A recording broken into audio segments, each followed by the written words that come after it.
So guys, we've got this issue now with Errol Spence and Terence Crawford where you know, Errol Spence is saying that it shouldn't be 50-50 because he feels that he's the A side, he's the draw, he's the big name, and the Terence Crawford fight between him shouldn't be 50-50. It's a bit of a tricky one because you know what, Errol Spence in his fight against Mikey Garcia did 350,000 pay-per-view buys. However, Amir Khan, Terence Crawford did 150,000 pay-per-view buys, which shows that Terence Crawford is not a draw at all. And I am not surprised because Terence Crawford's not a draw. I think many people thought that the fight wouldn't be that competitive because of the fact that most people thought Amir Khan was past his best. I think the fight would have done a lot better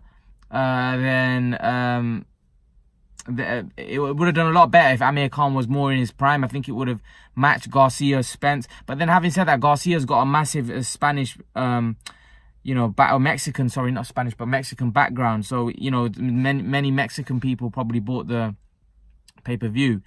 So Spence feels that he has a bit of a leg up now. But however, I will say that I do think that the reason why that pay-per-view did so big is because of Mikey Garcia as well. So as Eddie Hearn said, that Errol Spence needs to give Mikey Garcia a big hug because he's not as big a draw as he thinks. It's because of the fact that his name was attached to Mikey Garcia. Let's see how big Spence's pay-per-view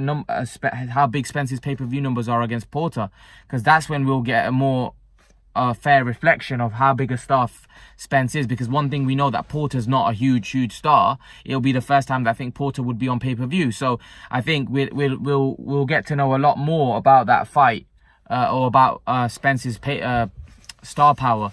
But I do think Crawford's not a star at all. His first pay-per-view did 60,000 pay-per-view buys against Posto. His second pay-per-view is doing 150 or 100, below 150, whatever it was, pay-per-view buys, which is very, very poor.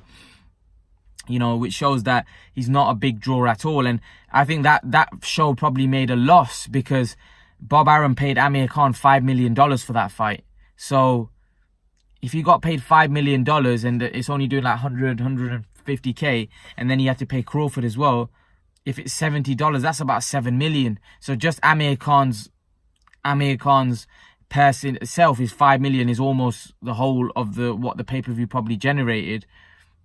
It's not a good look for Terence Crawford. It's not. I think they might have made a bit of profit on it, but not a lot. It's not like they would have made it for a show like that, which they thought would be a massive, you know, Bob Arum said a fight like Amir Khan and Terence Crawford would do 1 million.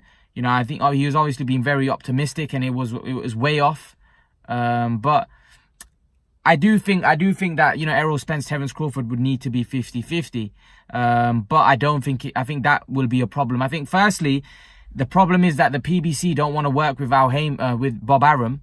So that's a big problem. And I think when the fight is time to make the fight, Errol Spence might have 2 or 3 of the belts and it won't be 50-50.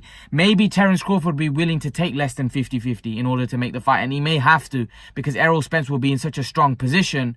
You know, he may say that I want the lion's share, and he may get the lion's share. And Errol Spence has openly said it, no 50-50. Terence Crawford is going to get less than me. He's not going to get a 50% split with me. So yeah, there you go, guys. Leave your thoughts about what you think about the situation. And guys, remember to please like, share and subscribe to my channel. I'll see you guys in the next video.